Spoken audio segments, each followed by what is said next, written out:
Boring lunch பாக்ஸ்லேருந்து சிம்பிளாக டேஸ்ட்டாக ஹெல்த்தியாக ஒரு லஞ்ச் பாக்ஸ் பார்க்கலாமா? இது பசங்களுக்கு நீங்கள் லஞ்சுக்கு கொடுக்கலாம். வீட்டில் நீங்கள் லஞ்சு சுட சுட இதை சர்வ் பண்ணிங்கன்னா அவ்வளோ எம்மையாக டேஸ்ட்டாக இருக்கும். இதுக்கு ஒரு குக்கரில் கீ ஆட் பண்ணிக்கிறேன், ஜீரகம் ஆட் பண்ணிக்கிறேன், அதுக்கப்புறம் நீல வாக்கில் கட் பண்ண பெரிய வெங்காயம் ஆட் பண்ணிக்கிறேன். அந்த வெங்காயம் வதங்கிறதுக்குள்ளே இந்த ரெசிபிக்கு தேவையான மெயின் ஹீரோவாக இந்த ரெசிப்பியை செம்ம ஹெல்த்தியாக டேஸ்ட்டாக ஆக்கக்கூடிய தேங்காய் பால் ரெடி பண்ணி வச்சுக்கிறேன்.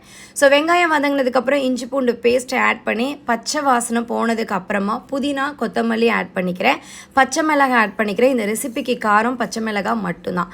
ஸோ இப்போ 2 டம்ளர் அரிசிக்கு 4 டம்ளர் தேங்காய் பால் எடுத்துக்கிறேன். உப்பு ஆட் பண்ணி அரிசியையும் ஆட் பண்ணி நல்லா இந்த அரிசி எல்லாமே மிக்ஸ் ஆகி ஒரு கொதி வரும்போது இதில் புளிப்புக்கு லெமன் ஆட் பண்ணிக்கிறேன். பாஸ்மதி ரைஸ் ஆட் பண்ணிங்கன்னா இந்த ரெசிபி வாஸ் செம்ம டேஸ்ட்டாக இருக்கும். இந்த நெய்குஸ்கா ஃப்ளேவர் வரும். இல்லை நீங்கள் நார்மல் ரைஸ் ஆட் பண்ணுறீங்கன்னா 3 விசில் விட்டுக்கோங்க. பாஸ்மதி ரைஸ்னால் 2 விசில் தான். ஸோ இந்த ரெசிபி ஒரு ரிச் ரெசிபி. இதுக்கு மேக்ஸிமம் எனக்கு 20 மினிட்ஸ் தான் ஆச்சு. நீங்கள் லஞ்ச் பாக்ஸுக்கு இந்த மாதிரி ரெசிபி ரெடி பண்ணுங்கள். இதுக்கு சைடிஷாக தக்காளி வெங்காயம் புதினா கார மிளகாய் போட்டு அரைச்சி ஒரு சட்னி கொடுத்தீங்கன்னா வாவ்! இனிமேல் இந்த ரெசிபி அடுத்து எப்போ செய்வீங்கன்னு கேட்பாங்க. பசங்களுக்கு இந்த மாதிரி தேங்காய் பால் சாதம் செஞ்சு கொடுங்க.